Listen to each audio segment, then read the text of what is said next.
The Goblet of Fire. Harry Potter and the Goblet of Fire.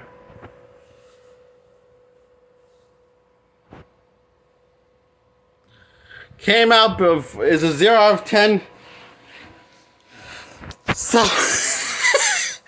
oh. Funny thing is,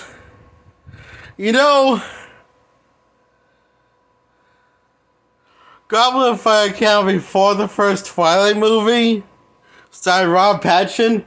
I bring this up because he's in this movie. He's a team player in this movie. I was like, yeah, it's so Harry Potter. Yeah. Before he was in Batman, before he was in Twilight, he was in Harry Potter in the Goblet of Fire.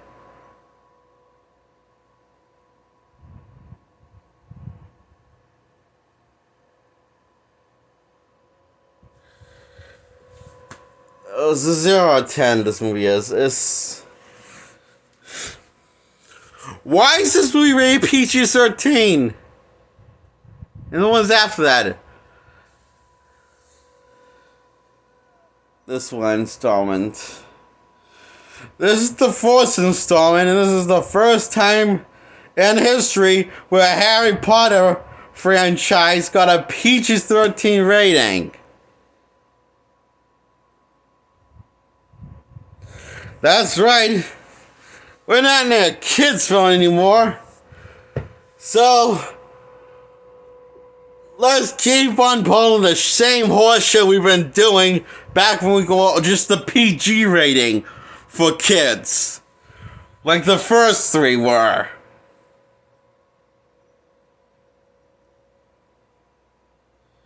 In terms of quality of storytelling and mature content. As in the opposite of mature content. Oh, so... yeah, I'm trying to figure out why this is PG-13 because it's not that much adult than the last three were. And yeah, the first three I checked are all PG ratings. Goblet of Fire in the order, also the one after this, the Order of the Phoenix, and also the one after that one, the Half-Blood Prince, and also Part 1 and Part 2 of the Deathly Hallows all have PG-13 ratings for some reason. Why? Each one just gets stupid after the other one. Why would you give something that has a franchise that has so much fluff and little depth a PG-13 rating? Now that's just stupid.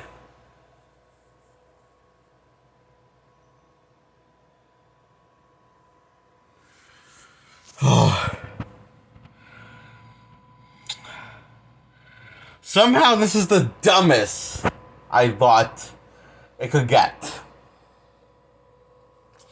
Then I saw the other ones. And then I was proven wrong. And then I saw Deathly Hallows Part 1, and that was the best one next to the first one. And then I was proven wrong again. It can't get worse with Part 2 of the Deathly Hallows. It's gonna get dumber and more convoluted. And less coherent storytelling. Kill me. Oh, God. So, Harry Potter has been living with his friends instead of with his shitty parent figures that are humans. And instead he's been living the wizard world for God knows how many years now and living with his friends, staying at Miley's place and Ronald staying at Ronald's place and Miley's place. And all basically having slumber parties together. And they're all showing cool magic stuff after magic stuff after magic stuff. But it's not really... so... okay, I'm just going to level with you guys. None of this matters. The magic shit does not matter to the main plot of the movie because the main plot of the movie doesn't once again start to the halfway point through the movie. That tells Winters that's still a coherent narrative of a story. What's everything else? Just stuff! Stuff for the sake of stuff. That doesn't at all forward the story at all. But this is meant cool rather than actually for making it into a fucking gag. It is meant to look cool and exotic. Compared to the previous three. Where it was just meant for a gag. Just for the sake of gagging and laughing. This one is meant to make it look exotic and cool. The filler.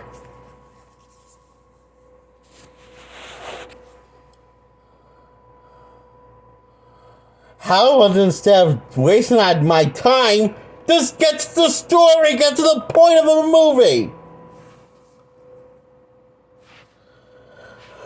Okay, so, somehow Harry's name gets into the Goblet of Fire, and now he's part of the competition. Someone put his name in the Goblet of Fire, he doesn't know who. And Dumbledore believes him for some reason. Though he has no choice but to compete because they won't let him bail out of the competition. Or force the match because he has to now. It's like no take back, I guess.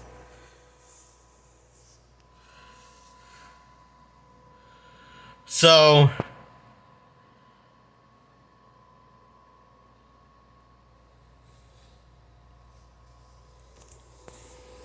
yeah. And that's where we run to Ron Patterson as his number one competing buddy in this movie. Because he's part of the competition, and the games involve such friendly sports like riding branches. As broomsticks, not branches, and for competitive sport. The same thing we saw in the previous three, where he rides broomsticks in sporting events. And,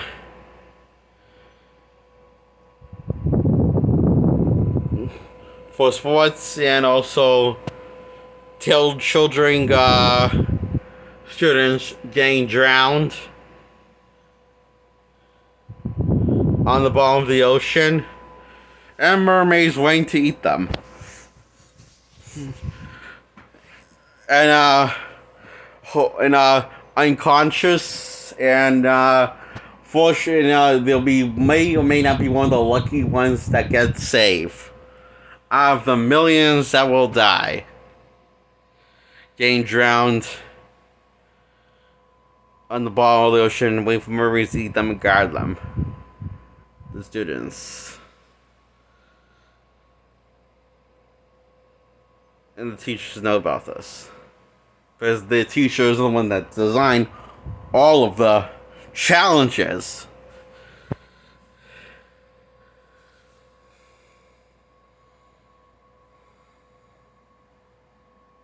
So they put children's life in jeopardy.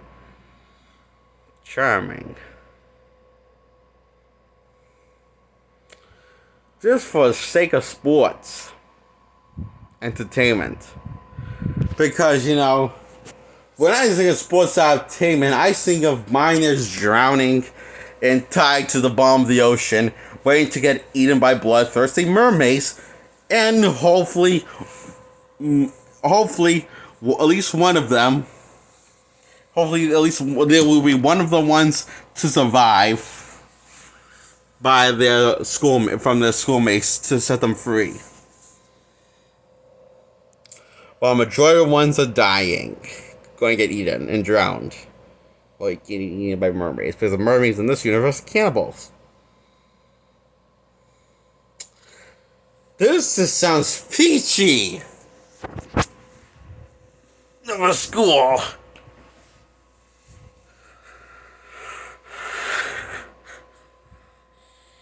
Hmm.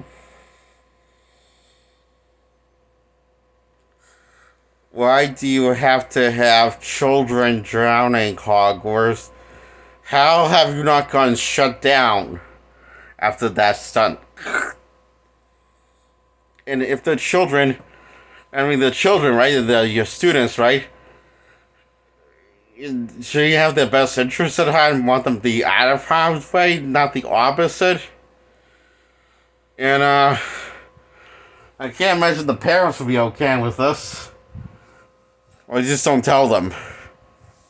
This lie was a little white lies to all the parents. Maybe, I don't know. So, only each comparator, and there's only a handful of comparators and tons of students up on the bottom of the ocean. And each comparator can only save one student from drowning. Harry decides to save two because the second one is also his friend that he has a huge heart on. As in, he's attracted to her. That's the same one for the first installment of the sequels. The last time we saw that person was in the Chamber of Secrets, and now she's back again. So I saved both of those people and his friends, and so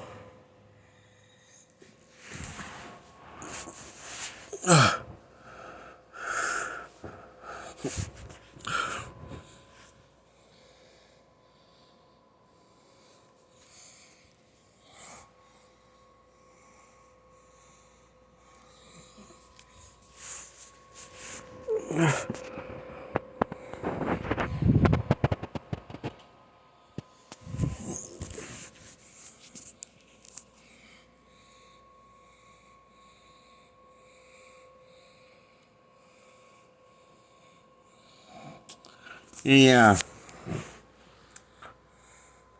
And this is after Harry swallows this giant and rock, well, sea that turns him into a mermaid for a period of time so he can breathe underwater. This is how he's able to swim, hold his breath that long.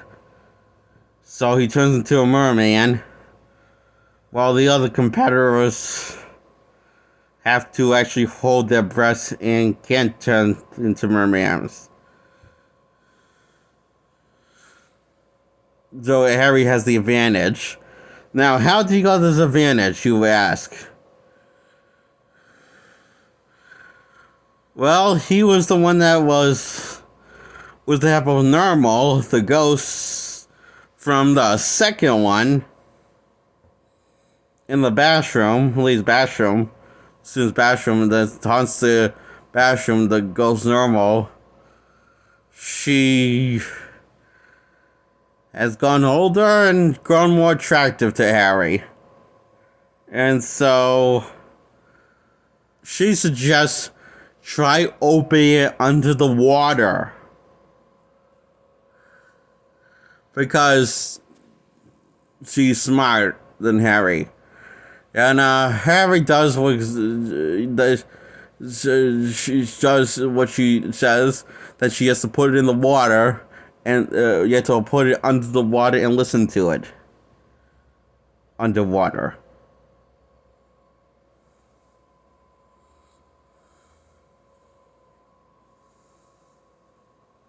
There's a giant golden egg. I guess he's the one that brought to do his research. And and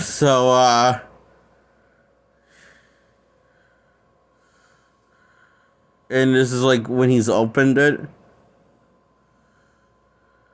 And he opens it, and it makes this beautiful magical music, I guess. Underwater, if you listen to it underwater, though.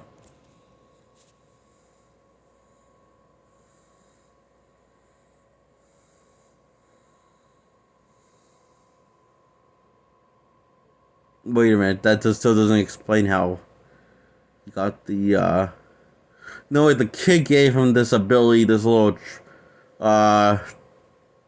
seed that he has to swallow and starts choking on it. Then he turns into mermaid and underwater. Wait, does that mean Harry cheated? Because he has a huge advantage now because he doesn't know how, he didn't know how, because the reason why he took this opportunity is he doesn't know how to hold his breast that long, you know?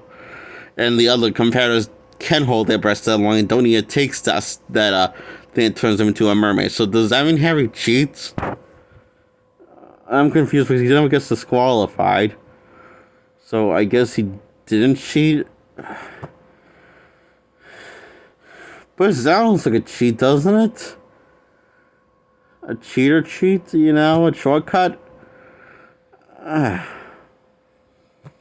Anyway, so he wins the next one, and next one, and next one after that, and that he keeps on winning each challenge. Now it's just him, I guess, Ron Patterson, mono for the final winner takes all. Oh, and Rob Patterson flirts with Miley, and she flirts back with him after flirting with Ronald. And then after that, Ronald and Harry flirts with Miley first with each other. After Ron Weasley flirts with Miley, and she flirts back with him.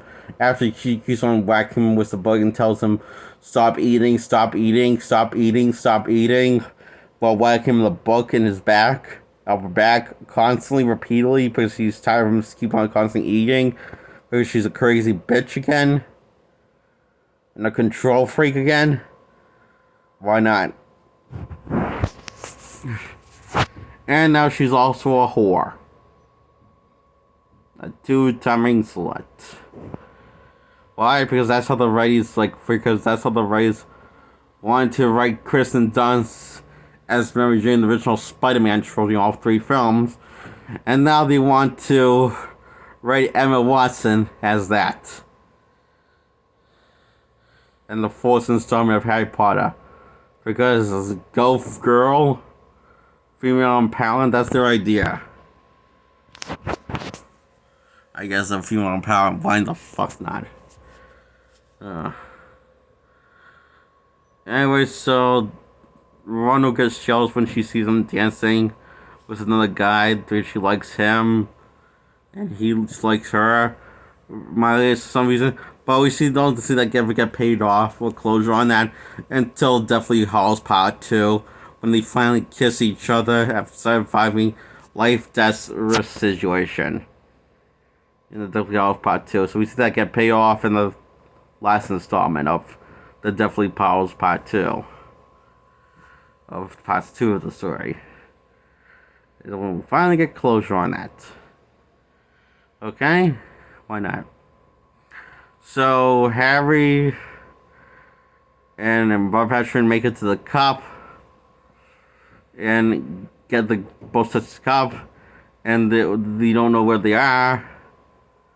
And turns out they're in the middle of a ceremony of bringing Voldemort back from the dead in a new body. In his own new body. A new body of his own. And they succeed, go through the ritual. Harry and his friend tries to stop it, Rob Patterson. And because Patterson decides not to stand aside because Harry wants to leave. Doesn't like the looks of the place, of what's going on, and wants to leave and go back to the cup. So yeah, and tries to convince Patrick, but Patrick decides he can't stand aside and let them do this, bring him back. So he decides to engage, and he gets killed off.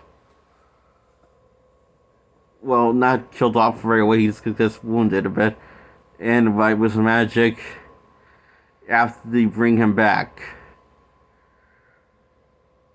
by Voldemort, I guess, wounds him. And so Patterson, after they bring him back, so Rest by Patterson can't stay on side and let him just leave. And when that was out, Voldemort getting away after bringing him back just now, resurrecting him. So Harry doesn't want to engage, but he has to engage because parents didn't force him out of hiding because after he got wounded. Because he was arrogant dumbass being, so he decided to be a hero. And this leads to Harry and Voldemort, and Harry being forced into a rematch against Voldemort with the magic wands. And Voldemort cracks me up in this. He's hilarious, only over the top. He's absolutely hysterical in this. Like, before he was just like intimidating and mysterious. Now he's like just really over the top and dialing the evil up to 11. Like, it's so good to be evil, Harry. Ooh. Oh, God. He's funny as evil person.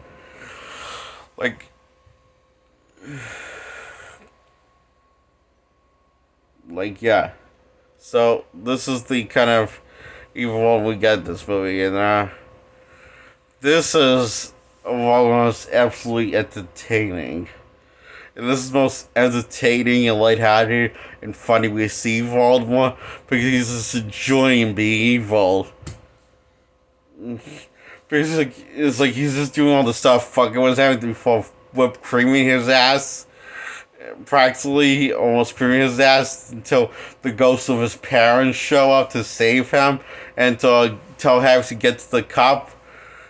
And we'll hold him off in the meantime to give you enough time to get to the cup with your friend and escape. We'll hold the magic power of the magic. So, and they said don't tell him to explain how we're here. The point is we're here, son.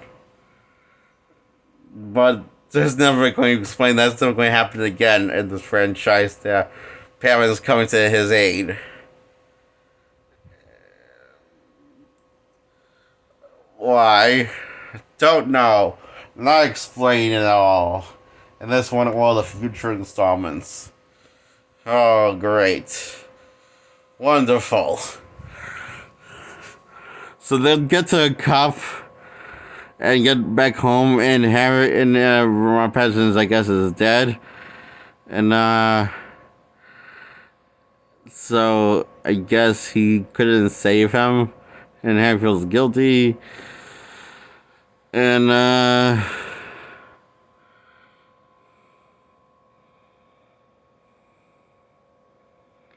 which ends on a bittersweet note. This movie does.